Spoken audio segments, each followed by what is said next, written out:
tout ce corps, cet être que je suis devant vous, et qui est dans une combinatoire particulière, puisque chacun de nous est merveilleusement unique, mais à la fois en ne s'appartenant pas le moins du monde.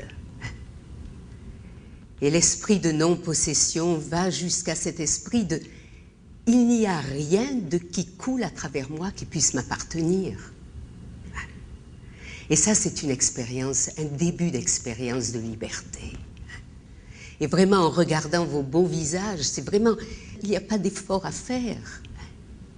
Ce sont vraiment de nouveaux visages de mon être. Et ça,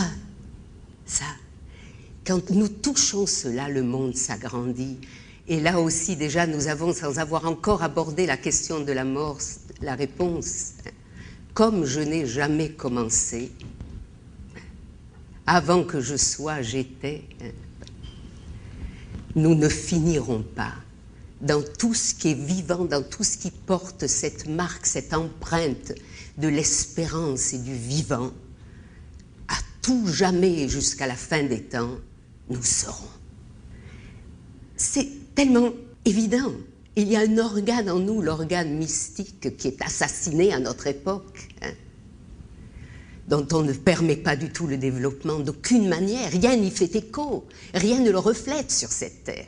J'ai eu une amie bruxelloise qui, depuis des années, elle est une passionnée de l'Inde, et depuis des années, elle dit, ces jeunes, elle est dans une école où il y a des enfants qui sont sortis du système scolaire normal parce qu'ils avaient de grandes difficultés et qui sont en fait des enfants particulièrement vivants, rebelles, interrogeant le monde. Et qui, dans cet esprit d'aujourd'hui, no future, on essaie de vivre, de se débrouiller, mais il n'y a pas de vision. Et elle se disait, ces jeunes, il faut que je les prenne par la peau du cou et je les emmène dans un autre univers pour qu'ils voient autre chose. Et pendant des années, elle a cherché des sponsors pour une vingtaine d'enfants qui étaient de milieux défavorisés, qui n'avaient aucune chance de faire ce voyage par eux-mêmes. Et elle est arrivée au bout de 3 ans à réunir cette somme fatidique et à voyager avec ces jeunes. Et quand elle est revenue, elle m'a dit, c'est pas possible, tu sais pas ce qu'ils ont touché. Il y a un jeune homme dont elle m'a montré la lettre qui exprimait cela, un enfant de 18 ans, qui disait, si je n'étais jamais allé là-bas, je n'aurais jamais su qu'il y avait quelque chose à l'intérieur de moi.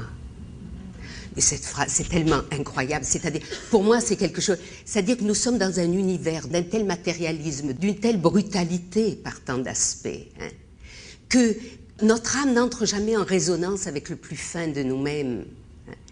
Et il s'est avéré qu'en voyageant dans un monde où subitement il se passe le contraire, c'est un monde avec toutes ses difficultés, toutes ses tragédies, ce monde, cet univers de l'Inde, mais avec une présence de la transcendance et du sacré, à chaque instant, à chaque pas, on trébuche là-dessus. Et ces enfants ont subitement été en relation avec quelque chose qu'ils n'avaient pas connu dans ce monde-là. Alors, juste pour vous dire ça, la seule chose que nous pouvons nous donner les uns les autres, c'est de réveiller de la résonance comme ça. Moi, j'ai une foi tellement profonde dans tout ce que j'exprime, dans tout ce que j'ai expérimenté de cette vie, de ce toucher de l'être, cette dimension transcendante de l'être, que peut-être qu'une timidité dans l'un ou dans l'autre entre subitement en résonance, et c'est tout. C'est pas quelque chose qu'on vous imposerait. Je ne vais pas vous raconter des théories. Moi, Kierkegaard dit quelque part, les dieux se rient de nos théories. Les théories, nos grands discours, nos grandes visions.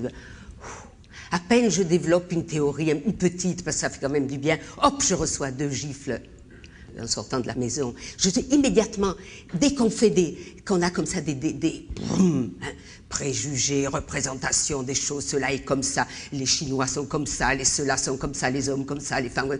Dès qu'on entre dans cette manière de considérer le monde, c'est cette étroitesse terrible qui nous fait vivre avec des oreillers et qui nous coupe du vivant.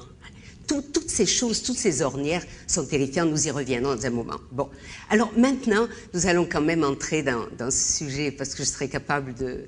Mais je parle de rien d'autre que de notre sujet, au fond, voilà. Et pendant...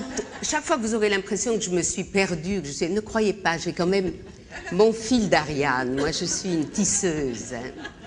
Alors, ne vous inquiétez pas pour moi, on a le temps, c'est magnifique, c'est magnifique. Pour continuer à écouter ce livre audio gratuitement, cliquez sur le lien dans la description et vous pourrez l'écouter en entier sans frais grâce à l'essai de 30 jours d'Audible.